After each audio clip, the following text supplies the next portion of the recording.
Troisième élément qui te permet de préparer les plans B et C, ça va être la gestion d'un plan de secours. Quelle est l'utilité d'un plan de secours? Eh bien, tout simplement parce que la vie, elle est imprévisible. Il y a des choses qui peuvent arriver et qui vont venir perturber le bon fonctionnement de ton activité. Alors, tu vas pas pouvoir tout maîtriser, soyons clairs, mais tu vas quand même pouvoir en anticiper une partie et être prêt le cas échéant. Je vais te donner quelques exemples pour illustrer ça. Tu pourrais avoir par exemple des situations de grève. Et donc soit le site va pas être accessible, soit tu n'auras pas les personnes disponibles pour faire le boulot. Et donc dans ce cas-là, qu'est-ce qui se passe? Tu pourrais avoir ton site également qui est détruit. Et donc dans ce cas-là, qu'est-ce qui se passe?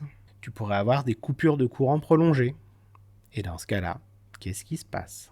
Des cyberattaques, c'est quelque chose qui est vraiment sous-estimé, mais pourtant ça existe.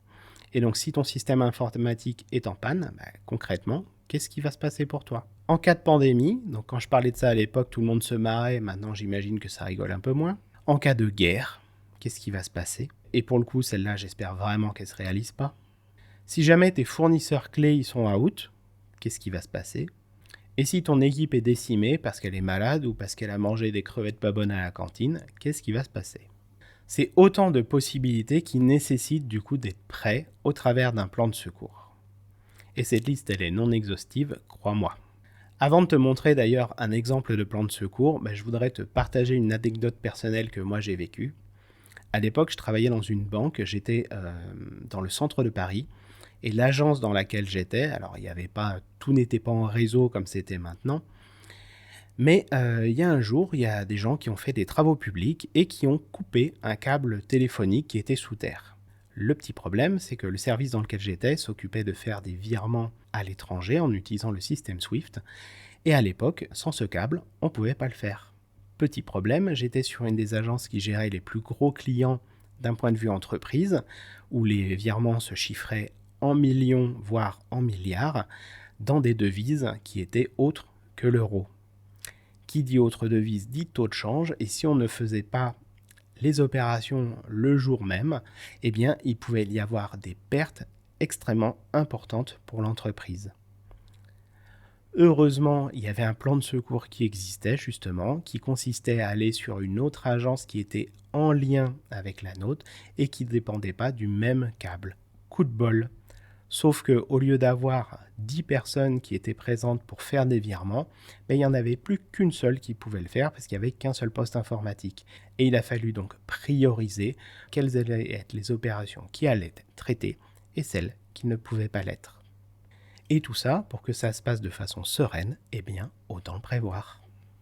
Voici à quoi ressemble un plan de secours. Donc l'idée, ça va être de mettre pour chaque scénario, donc tu vas pouvoir mettre ta liste de scénarios, je t'en ai mis une partie, mais à toi d'identifier ceux qui vont faire du sens pour toi et de rajouter ceux qui vont être nécessaires, de mettre la date de dernière mise à jour pour le suivi des versions, d'avoir ensuite une partie de synthèse où tu vas lister les différents processus que tu gères au sein de ton équipe, de sélectionner quel va être le niveau de criticité de ton process. Donc ceux qui vont être en criticité élevée, c'est ceux pour lesquels il va être important justement de mettre des moyens en face pour faire face en cas de pépin. Ceux qui sont faibles, globalement, si tu fais rien, c'est pas grave, ça n'empêchera pas la Terre de tourner. D'identifier après pour chaque process quel est le délai de mise en œuvre en heures pour pouvoir justement faire face. Parce que s'il y a des process où il faut intervenir dans l'heure, ou si ça peut demander une demi-journée ou 2 jours, ça ne va pas du tout être la même chose. Donc préciser ce délai va être extrêmement important. Et d'identifier également le nombre de personnes en équivalent temps plein pour pouvoir réaliser les tâches à réaliser. Comme je te le rappelle, tu es dans un processus d'urgence, le but ça ne va pas être de tout faire, mais c'est de faire uniquement la partie qui va être réellement nécessaire pour chaque process. Et d'identifier pareil pour chacun des process une personne de référence. Alors ça peut être toi, mais pas que, ça peut être aussi des experts que tu as au sein de ton équipe. Et pour chacune de ces personnes de référence, de noter le téléphone et l'email de contact pour qu'on puisse prendre contact facilement avec la personne en cas de besoin. L'idée ensuite, ça va être de détailler processus par processus. Donc tu vas mettre le nom de ton process, le niveau de criticité, l'occurrence, volumétrie, complexité. Peut-être que tu fais le lien avec la matrice des compétences qu'on a vue. L'idée, c'est pas de refaire le boulot, c'est de t'appuyer sur ce que tu possèdes déjà. Et c'est tout le but de cet écosystème. Le délai de mise en œuvre. quelques informations qui vont te permettre justement de prendre des décisions comme le volume moyen quotidien, le besoin en OTP quotidien, on retrouve les éléments de personne de référence, le lien avec le SAIPOC que tu pourras avoir mis dans ta carte d'identité, éventuellement s'il y a un processus modélisé, de pouvoir quand même le mettre, après libre à toi de le garder au sein de ton équipe. Pareil pour les guides opératoires et les MOS, et la matrice de connaissances pour savoir qui est en capacité de le faire. Le document que je suis en train de te montrer, c'est la version qui est faite pour toi en interne dans ton équipe. Donc tout ce qui va être process modélisé, guide opératoire MOS et matrice de connaissances, c'est quelque chose que je t'invite à supprimer si jamais tu fais une diffusion à l'externe. Et ça, tu vas le faire pour tes différents process. Ensuite, tu vas venir identifier la liste des outils qui vont être nécessaires pour toi pour réaliser le process. Ça peut être des outils informatiques, ça peut être aussi certaines machines, ça peut être des documents, bref.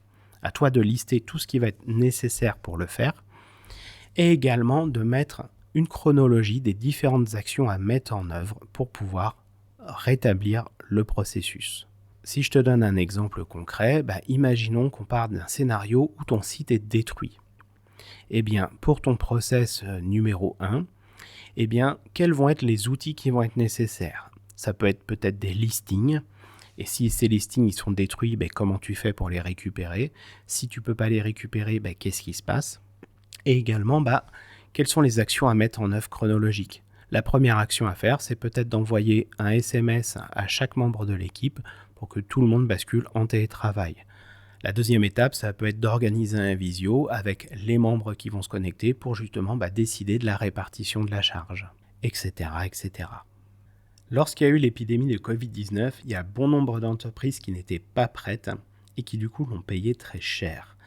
Malheureusement, on vit dans un monde qui est aujourd'hui sous tension et donc il peut se passer plein de choses, des fois bénignes, des fois beaucoup plus graves. Et si toi et ton équipe, vous êtes prêts à y faire face, ce sera quand même beaucoup plus facile à vivre que si vous n'avez absolument rien préparé. C'est tout pour cette vidéo et on se retrouve dans la prochaine.